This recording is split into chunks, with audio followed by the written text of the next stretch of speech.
So I just finished watching season 1 episode 4 of House of the Dragon. भाई कितना लंबा नाम है यार। खैर बात करेंगे एपिसोड 4 के बारे में आज। आई नो लास्ट टाइम जब मैंने एपिसोड 3 डाला था तो 2 दिन बाद डाला था। काफ़ी सारे लोग बोल रहे थे कि इतना लेटर भी को डाला, लेकिन आज हम थोड़ा सा जल्दी ही डाल रहे हैं। खैर बात करेंगे एपिसोड 4 की, कैसा रहा कैसा नहीं रहा। देखो फर्स्ट एंड सेकंड एपिसोड जो थे उन्होंने ना एक ऐसे बेंचमार्क सेट कर दिया था अपने लोगों के लिए ना कि यार बैटल के सीन आए और फिर जेस वाला सीन आया। मतलब डेफिनेटली यू कांट डिनाई कि जो फर्स्ट 2 एपिसोड थे वो एक्सट्रीम थे, क्योंकि यार देखो ऐसा मुझे नहीं लगता कोई इंसान होगा जिसको एक्शन देखना पसंद नहीं होगा। डेफिनेटली मज़ा आता है। अब जो एपिसोड 3 था थोड़ा सा ड्रामा ओरिएंटेड था एंड एपिसोड 4 भी ड्रामा ओरिएंटेड था, बट मैं ये नहीं बोलूँगा कि एपिसोड 4 बेकार था, लेकिन बहुत सारी चीज़ों के लिए ये बहुत इंपॉर्टेंट था जो जिसमें चीज़ें हुई एंड कुछ कुछ चीज़ें ठीक है। अब सबसे पहले बात करूँगा मेरा जो सबसे फेवरेट सीन था इस पूरे सीज़न में, दैट वाज हमारे एगोन का सीन। जब वो स्पेसिफिकली वहाँ पर शेल्टर के लिए जाता है और उसको बोलता है कि तुझे उसके साथ लैट्रिन साफ़ करनी है। बोलता है कि मैं नहीं करूँगा, उसको समझाता भी है। बल्कि सबसे सेटिस्फेक्शन मोमेंट मुझे तब लगा जब वो अपने आप को बोलता है ना कि हाँ मैं तुम्हारी जुबान काट दूंगा, फलाना ढिमकाना, ऐसा ऐसा है। उसको बोलता है कि मेरे जूते चाट, मुझे माय लॉर्ड बोल। वो जो सीन था इतना सेटिस्फाइंग था। अगर आप ओजी गेम ऑफ थ्रोन्स के फ़ैन हो तो आपको पता होगा जो जॉफरी बराथिन के जो जितने भी सीन्स थे और जब भी उसको से टायरियन लैनिस्टर ने रैप्टा मारा था, वो कितना सेटिस्फाइंग सीन था। और ये जो मतलब ये उसको मैच कर रहा है। मतलब मैं आपको सच से बताऊँ, मैंने कुछ कुछ लोगों को उनकी जगह रख रहा हूँ। जैसे मैंने इसको जॉफरी बरादन की जगह रख दिया। जो हमारा नया कैरेक्टर आया है ऑमंड हाई टावर, वो ना मुझे कहीं ना कहीं जेमी लैनिस्टर टाइप लगता है। उसकी इसके एक्शन और उसकी बातें जब से चीज़ें रही। एंड रेनेरा मुझे, मैं सरसी तो बिल्कुल नहीं बोल सकता, रेनेरा मुझे लगती है कहीं ना कहीं हमारी खलीसी की तरह। तो ऐसे बहुत सारे कैरेक्टर्स मैंने अपने माइंड में बनाए हुए। मैंने अब यूनिवर्स से में तो थोड़ा सा ना क्लिक हो जाता है भाई। वो सीन मुझे सबसे ज़्यादा एपिक था। मतलब वो तो पूरे शो का सबसे बेस्ट सीन रहा। मैंने शायद थंबनेल में मैं वही फोटो लगाने वाला हूँ। खैर बात करें ऑमन हाई टावर की। अब ऑमन हाई टावर को हमने देख लिया कि वो लोगों के साथ अपने जितने भी हाई टावर्स के लोग हैं उनको शेल्टर वेल्टर दे रहे थे। उसमें एक सीन आया था, अगर आप लोगों ने ब्रैड पिट की फ्यूरी मूवी देखी है जो शायद 2004 में रिलीज हुई थी, तो उसमें एग्जैक्ट सेम यही सीन था कि वो सब लोग किसी घर में जाते हैं बेसिकली शेल्टर के लिए। वहाँ पर जो इंटेंस और जितना माहौल जो सेट हो जाता है, तो मुझे एग्जैक्टली वो वाला सीन याद है। अगर आपकी देखी है फिल्म, अगर आपकी कहीं ना कहीं फेवरेट है, तो आपको शायद वो वाली फिल्म इस सीन पर क्लिक करने वाली है। And then what they try to do is not acceptable. जब वो बंदा जाता है उसके पास, उसको बोलता है कि इसने मेरे साथ ऐसा करा, ये है वह, मेरी बीवी, मेरी बहन को, फिर मेरी बीवी का हाथ तोड़ दिया। मुझे लगा था कि ये ना ओमन जो है बंदा है वो अच्छा बंदा है, बट लास्ट लास्ट में आते आते भाई मुझे नहीं पता था कि ये इस टाइप का हरामी निकलेगा। भाई भयंकर हरामी इंसान है ये।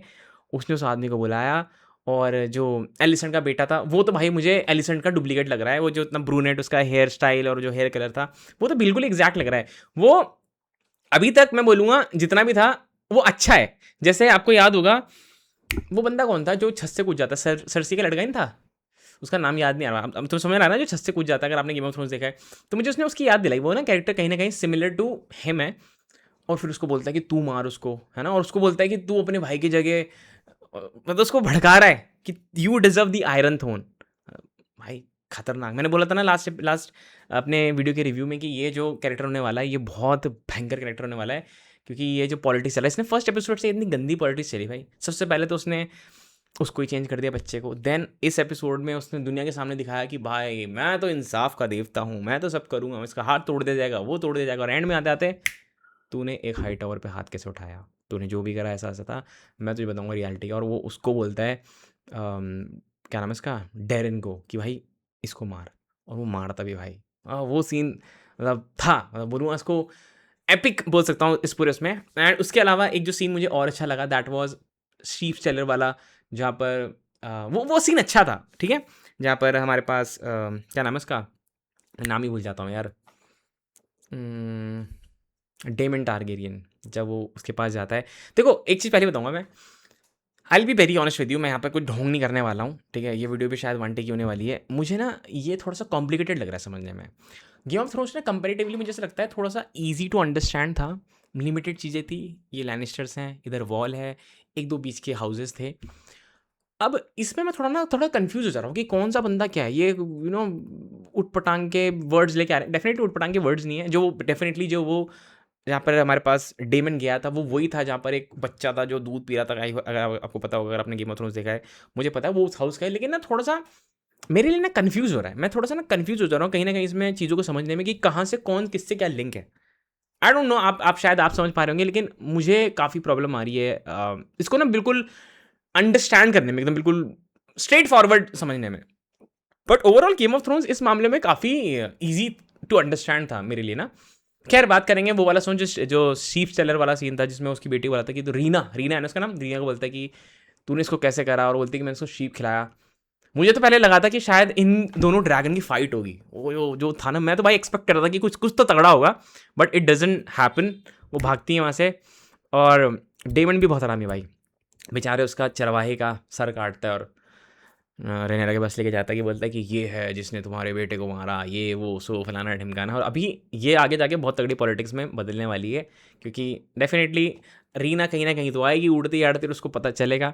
अब उसकी वो नाजायज़ नाजायज़ तो क्या, मतलब जो उसकी औलाद है, भसड़ होगी डेफिनेटली। इस वाले जो जितना भी पॉइंट रहा, इस वाले पूरे पॉइंट में भयंकर वाली भसड़ होने वाली है। एंड उसके अलावा बाकी तो मुझे ऐसे बोलूँगा से कुछ ओवरऑल ड्रामा ओरिएंटेड सीन्स थे कि हाँ, उसका नाम लिख दिया, क्वींस ऑफ बास्टर्ड्स है, उसको उसने ऑर्डर दे दिया, और लास्ट में आते आते देख रहा हूँ उन्होंने थोड़ा सा ना एग्रेसिव मोड में आ गए। एंड आई थिंक इसका नुकसान रेनेरा को ही होने वाला है, क्योंकि वो एक अच्छी क्वीन बन के आई है। अब ये लोग मार रहे हैं, काट रहे हैं, डेफिनेटली वो ये इस चीज़ इसको इफेक्ट करने वाली है। और एक सीन मुझे बिल्कुल समझ में नहीं आया, जब एलिसेंट और वो उसकी क्या उसकी वो बहू बहू तो लगेगी ना उसकी, वो क्या सीन था, मुझे डेफिनेटली समझ में नहीं आया। वो कपड़े पहन रही होती है, and I mean if anybody's knows please let me know. मैंने ऐसे रिमाइंड कर करके वो सीन देखा, क्या मैंने कुछ मिस करा, मैंने कुछ मिस करा, नहीं, मुझे डेफिनेटली ऐसा कुछ ऐसे समझ में नहीं आया पर्सनल लेवल पे, अगर आपको बताऊं। एंड या it is more of like I would say drama orientation, जिसमें थोड़ी थोड़ी उन्होंने चीज़ें आगे बताई, अलग अलग पॉइंट ऑफ व्यू आपको दिखाए। एमेंड का तो खैर अभी कुछ पता नहीं भाई, एमेंड कहाँ है। वो बोल रही है जब वो जाता है उसके पास कि एमेंड चला गया, आई डोंट थिंक सो वो चला गया, ड्रैगन उड़ गया होगा, I don't have a clue. मैं जानना भी नहीं चाहता, मुझे मुझे जानना भी नहीं है। बुक्स रीडर प्लीज़ आप मेरे लिए कुछ स्पॉइल मत करना।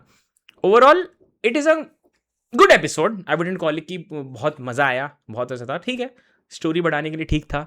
अब आई एम होपिंग कि कुछ नेक्स्ट एपिसोड में कुछ एक्शन वगैरह या कुछ ताम झाम कुछ ऐसा कि यार मज़ा आ गया, ऐसा कुछ देखने के लिए मिले।